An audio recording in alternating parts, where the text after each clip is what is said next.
The Madman! New Witchwood cards, go! Hunter, spell Dire Frenzy. For 4 mana, give a beast +3/+3.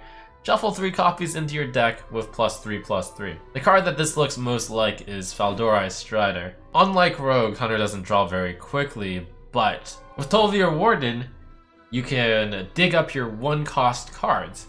So you'd want to put this on a 1-mana beast. Now, most of our 1-mana beasts are rotating out, but there might be a 1-cost beast coming out this expansion. I don't know. If there is, it seems like Dire Frenzy will be quite a bit better. Maybe this combos with the Toxmonger. There's so much overlap here. You can put Stone Tusk Boar in with Toxmonger. That works well. It also works well with Dire Frenzy. 1 mana, 4/4 charge. Pretty good. If you just use this as a buff, it's definitely worse than Blessing of Kings. It's worse than Mark of Yasharaj, but if you actually get to draw the copies of the card, it's potentially up to a 4 mana 12/12. This card, if you're just statting it into your typical mid-range hunter, probably not for you because Houndmaster is better, but the key is to be able to draw these copies, and that's with cards like Tracking, or with Tol'vir Warden. Next up, the Rogue life gain you've been looking for? Spectral Cutlass, 4 mana 2/2, lifesteal. Whenever you play a card from another class, gain +1 durability. Main problem with this card is a lot of the theft cards from Rogue will be rotating out. Right now there's only really Hallucination and Lillian Voss. If you only have that many, you can't really raise the durability much, which makes this a really overcosted 4 mana 2/2. And also a problem is that there's Kingsbane and Leeching Poison that seem to overtake the Spectral Cutlass right now. Next up, Big Shaman Bog card. Raise your Bog Champs for Bog Shaper, 7 mana 4/8. Whenever you cast a spell, draw a minion from your deck, and also importantly has an elemental tag. Elemental Shaman seems to work with Hagatha. Hagatha generates random spells. Bog Shaper takes those random Shaman spells and converts them into more draw minions from your deck, which you can turn into more random spells from your Shaman, Hagatha, and it's all connected again. It turns out that even if you don't end up putting Bog Shaper into your deck, you can always discover it with Servant of Calamus. And you'll want to do that against the control matchups where you're going for the big late game value, where you actually do get your Hagatha online, and you do plan on casting Bog Shaper. Perhaps with your Unstable Evolutions. Unstable Evolution works pretty well on Elementals too, since Elementals tend to have low stats due to their high battle cries. So I see this as perhaps a 1-of in the Elemental Shaman decks, or maybe a 0-of, and then you just discover it with your Servant of Calamus. Warlock gets a really interesting set of 3 minions, which are all focused around damaging yourself. I happen to be one of the players who perhaps uses their health total as a resource more than others. The Duskrat is a 3 mana 2/4, Battlecry if your hero took damage this turn, summon 2 1/1 bats. When Knights of the Frozen Throne first came out, I put Grim Necromancer into my Zoo deck, and I thought it was pretty reasonable as a nice 4-drop filler. So for a card to copy Grim Necromancer's effects, it's exactly the same stat line, 2/4, 2 1/1s, and cost 1 mana cheaper. That's very exciting. Now granted, you can't play Dustbat on 3 because you need to have taken damage to get the 2 1/1 bats. That means you can play it on 4. But alongside the 3-drop, you can play easily Flame Imp or Kobold Librarian. And then if you play it on 5, you can easily do that with just Life Tap, or you can do it with Vulgar Homunculus. Yes, the card is a little bit of a drawback in the case that you can't just play it on 3 like Imp Gang Boss, but it does front load the bats when you do play it.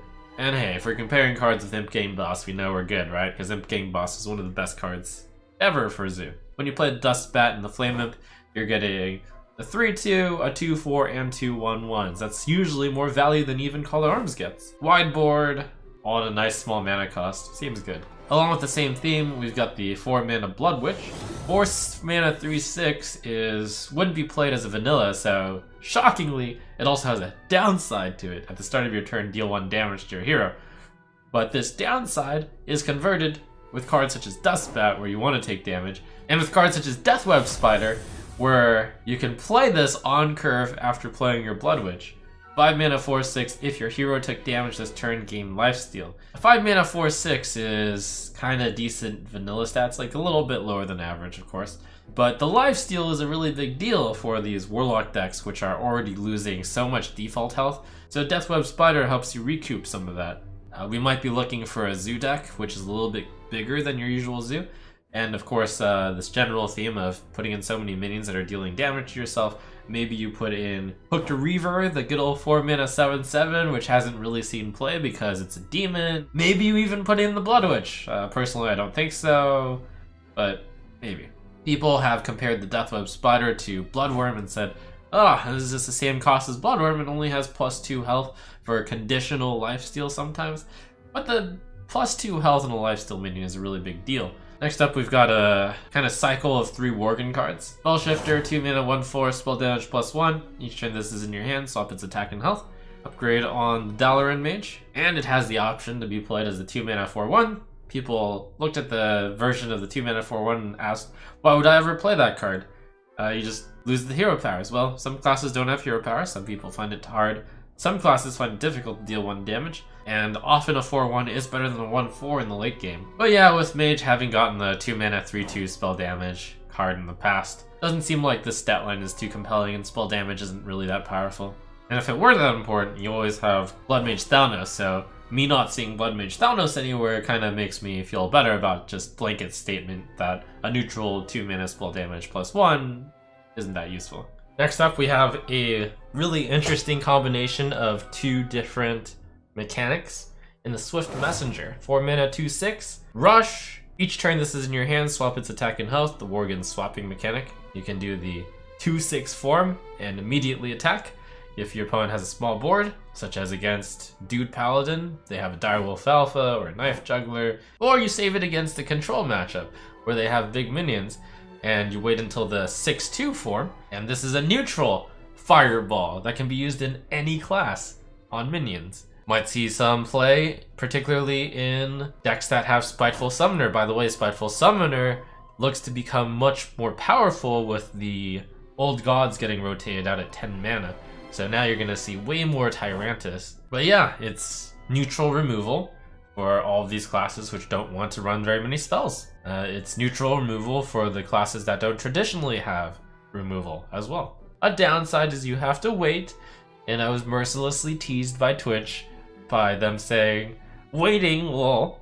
When I was like, yeah, you want it in the proper form? Just wait a turn.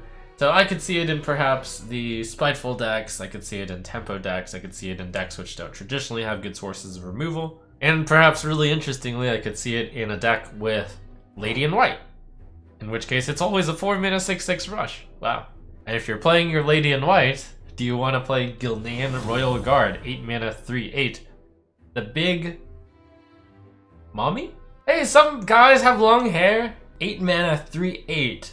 Gul'dan Royal Guard, Divine Shield Rush. Each turn this is in your hand, swap its attack and health. So even when you just play it on the baseline, you probably most of the time want it to swap into Worgen form. With Divine Shield and Rush, you're killing a minion with it and then it stays alive, which makes it kind of equivalent to an 8 mana 8/3 Battlecry, deal 8 damage to a minion. If you're up against a small deck, maybe you want the card to stay around. Dude Paladin is again the example here.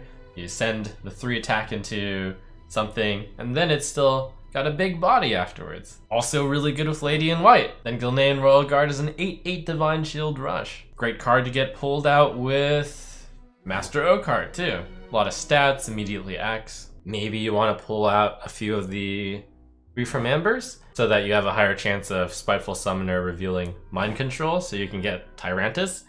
And then, hey, here's an 8-drop. That's not a spell. And last but not least, Duelmaster Dorian.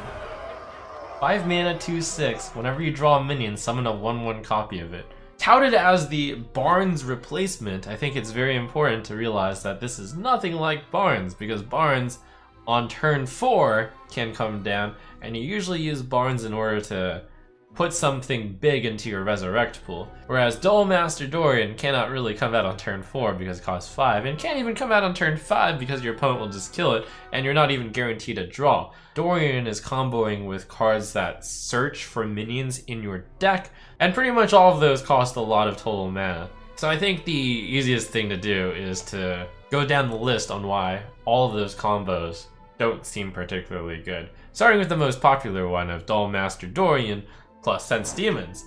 So 8 mana, in the best case scenario, you're sensing demons for, 2 Void Lords. That seems pretty good.